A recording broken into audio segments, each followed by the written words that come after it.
just witnessed is the horrifying scene of a mother and father finding out their child has a terrible disease, Tay-Sachs. Tay-Sachs is a genetic disorder which attacks and breaks down the nervous system.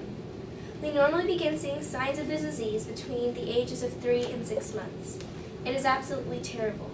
Being there and watching the nervous system of a child who hasn't even gotten to live yet deteriorate right before our eyes, it's simply horrific. A defect on the hexa gene on the 15th chromosome is what causes the disease. The hexa gene is responsible for providing the instructions in the transcription and translation process to synthesize the enzyme beta-hexaceminidase A, which is crucial to the brain and spinal cord. The enzyme works in the lysosomes, which are organelles in the cell that break down toxins and other waste and act as recycled materials. The enzyme serves to break down the fatty substance GM2 ganglioside. The malproduction of the enzyme can lead to the GM2 ganglioside building up in toxic levels, which can be disastrous, particularly to the neurons. The disease acts on the child while they are still in the womb, breaking down the nervous system. However, it doesn't really start to show the effects until it is about 6 months old. As the child grows up, it will begin to regress. It will be mentally impaired. It will not be able to crawl or sit up or even roll itself over. The child will have seizures and will go blind and become paralyzed. The child normally will not live to see its 6th birthday. Horrible. It's terrible to think about it. A child born that way, condemned to death. It's a terrible thing to think of. Their life is over before it begins. The disease is fairly rare and shows up mostly in people of European Jewish backgrounds, as well as Canadians of French descent, Pennsylvania Amish, and Louisiana Cajuns. It is inherited through an autosomal recessive pattern, meaning the child must inherit the gene for the disease from both parents, who may not even know they carry the disease, since unless both genes code for the disease, it won't be expressed.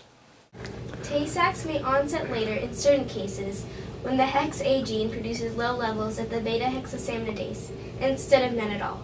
Still, the patient will die by around 15 years old if they are affected by the juvenile version, and by their 30s if they have the late onset, suffering much of the same misery that those do with the classical form. My daughter can't breathe on her own. She can't eat. She can't roll over. She's the light of my life. I love her so much, and she's being taken away from me. To be taken away from me by this horrible disease, and I can't do anything. And I know she's suffering. It's just... it's the worst thing in the world to watch. I mean, I just wouldn't wish it on the worst of people. She's my little girl. She's falling up, just watching her fall apart. It's just, I can't bear it. Tay-Sachs is horrible. And the worst part is, there's no hope for those who have it. Because they've got the disease, and there's no treatment for it. All they can do is ease the symptoms while they die. That's why I support Hope for Tay-Sachs. Because these kids really need hope. As of now, we still have no cure for the disease. Though we can give medication to help with seizure and can ease the symptoms to an extent, there is no cure for it and no way to improve the life expectancy. Research is being done to find a cure, but little progress is being made, and without funding, the research can't be done. Right now, the diagnosis is basically a prolonged death sentence. Right now, all we can do is hope. For more information, or to donate, call 1-800-TAY-SACS, or visit our website at www.infinitehope.com.